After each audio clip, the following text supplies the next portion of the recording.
Por el tiempo, ¿cómo te va? Buen día, Guille, gracias a vos. Casi el inconsciente me jugó una mala pasada, y viste que dije, Cristina No tenés candidata, comprensión de texto. no tengo comprensión de texto. Bueno, contame un poco, la idea era tener un poco de primera mano de tu voz, un poco el sentimiento que tiene hoy, si querés, el peronismo respecto a estos días, ¿no? Las declaraciones de Cristina del otro día, lo que pueda pasar este jueves. Contame un poco cómo lo están viviendo.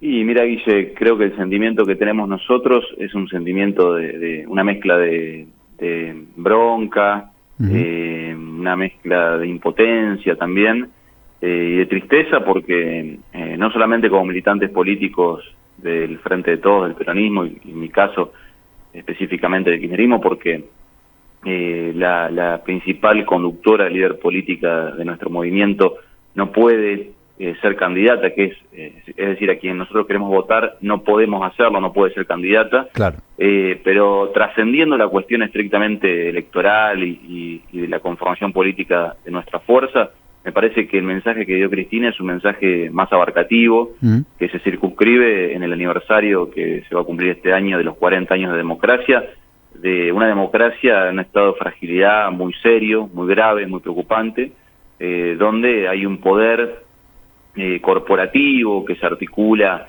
entre los sectores, determinados sectores económicos, los medios hegemónicos de comunicación, y con un brazo ejecutor que claramente es la Corte Suprema de Justicia, que está en la cúspide de un sector del Poder Judicial, no todo, pero sí un sector que toma las decisiones y que en todo caso condiciona al resto de los actores que integran el sistema judicial, que evidentemente está dispuesto a desconocer la propia Constitución, a inmiscuirse en cuestiones que claramente están fuera de su competencia, como pasó en los casos de las elecciones de San Juan y de Tucumán, y que habla de un estado de nuestra democracia muy frágil, y que también habla de las deudas pendientes de la democracia, sobre todo en el caso específico del Poder Judicial, un poder que es de los que menos se ha democratizado en estos últimos tiempos, y de un poder que ha sido el poder que ha garantizado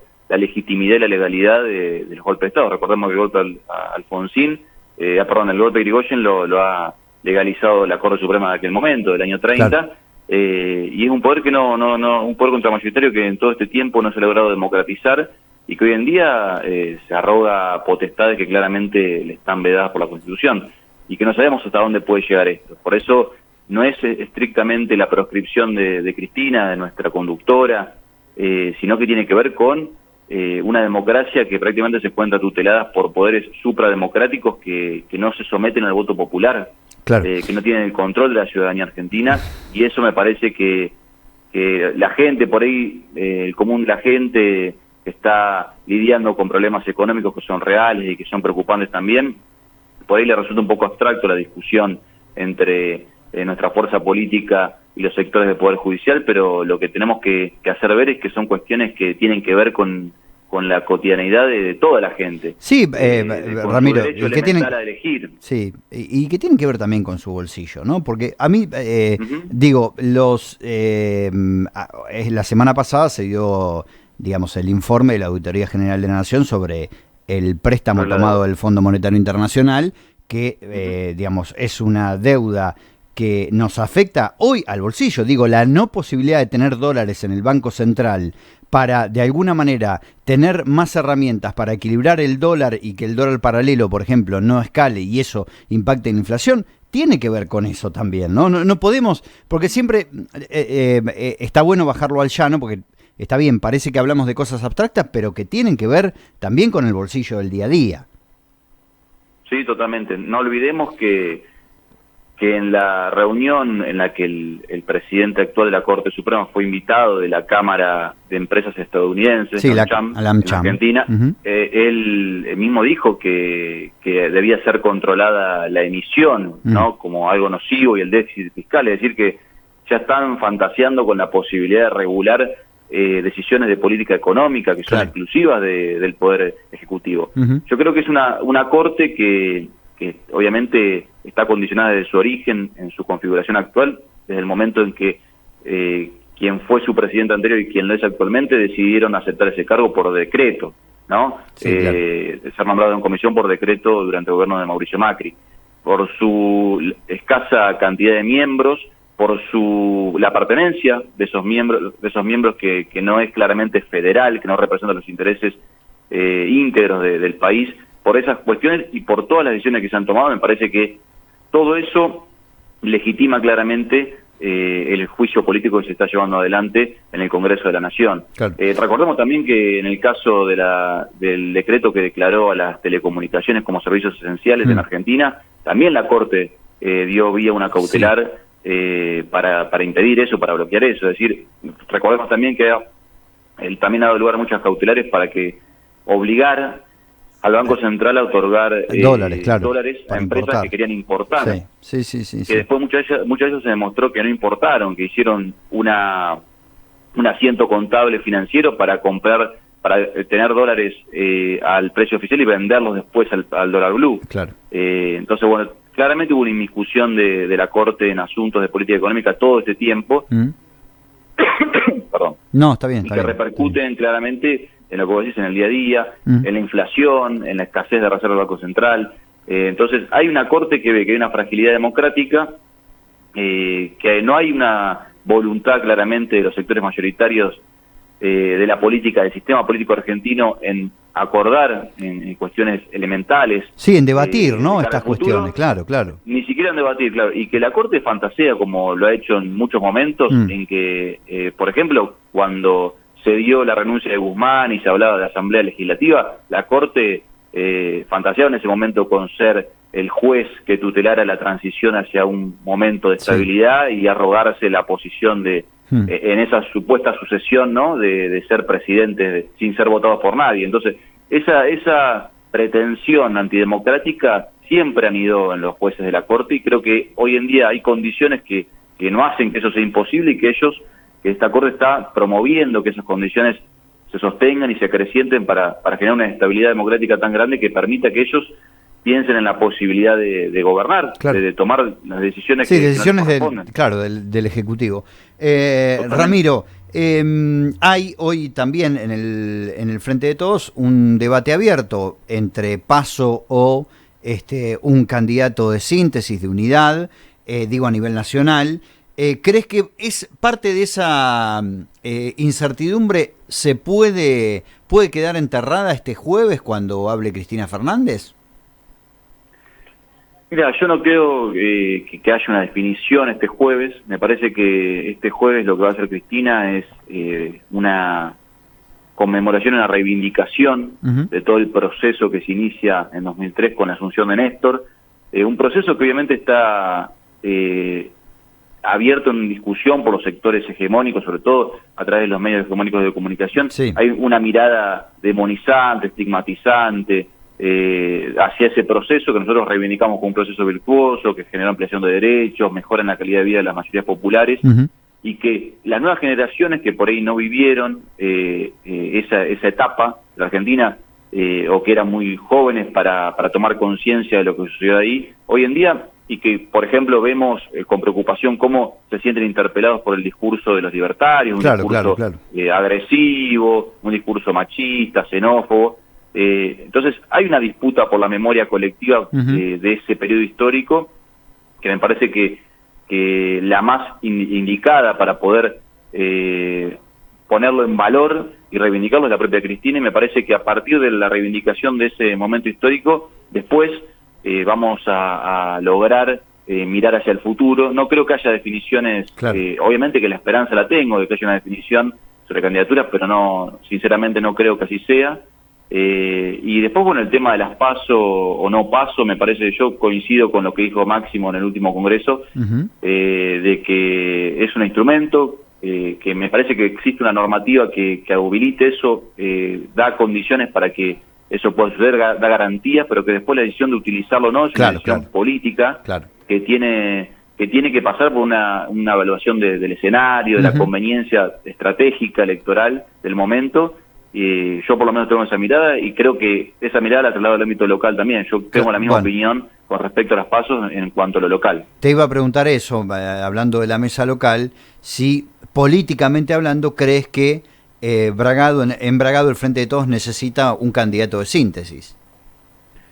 Yo creo que sí, coincido con lo que un poco en la entrevista decía Cristina, de que hay una elección que se configura hacia los 3/3, claro, y que en ese escenario es necesario, si bien obviamente acá no hay balotaje a nivel local, pero claro, sí es necesario mantener ese piso, sostener ese piso, no dejar que ese piso baje, descienda. Entonces, en ese sentido, hay que apelar a una lista de unidad, una candidatura de unidad que permita consolidar el núcleo duro de nuestro electorado y después sí, a partir de esa unidad y de esa consolidación, aspirar a sumar sectores independientes, por ejemplo, pero que nuestra tarea principal es consolidar ese piso y ese núcleo duro de votos, y que obviamente una interna, sacando de un lado cuestiones de que después de una interna el que pierde no acompaña, ese tipo de cuestiones, una interna siempre genera necesariamente una fuga de votos, a mi modo de ver, porque el candidato que pierde, y sobre todo quienes votaron a ese candidato que pierde,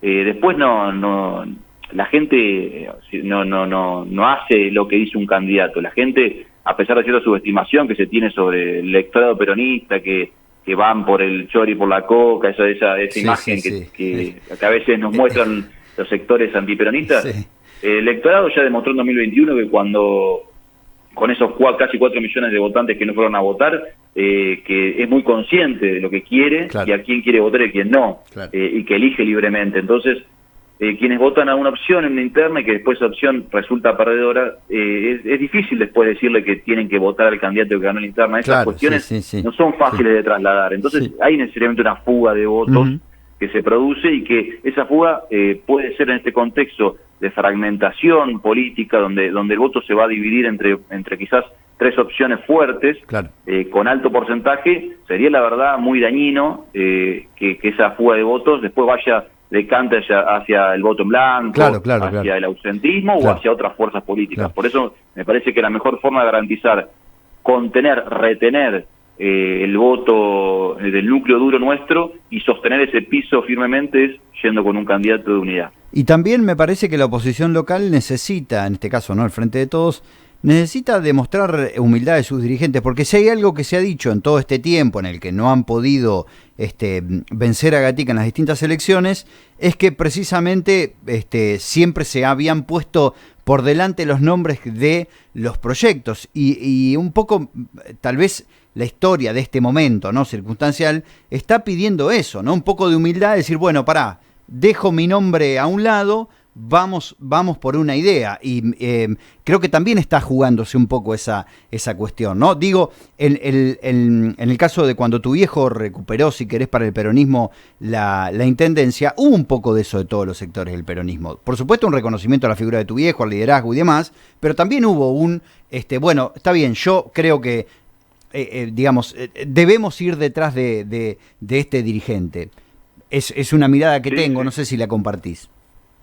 Sí, yo creo que este escenario, y quizás durante mucho tiempo nuestra fuerza política se vea condicionada por un hecho político que es central, que es la ausencia de conducción, la orfandad de conducción. Claro. Eso necesariamente va a condicionar la organización de nuestra fuerza política, va a hacer que esa representatividad que concentraba antes mi viejo, que era el conductor, hoy en día se encuentre distribuida y no haya ningún actor que pueda monopolizar eso o concentrar una mayoría y ordenar a partir de ahí al resto de las espacios que integran hoy en día lo que se llama el Frente de Todos, ¿no? Pero que pongámosle el peronismo y sus aliados.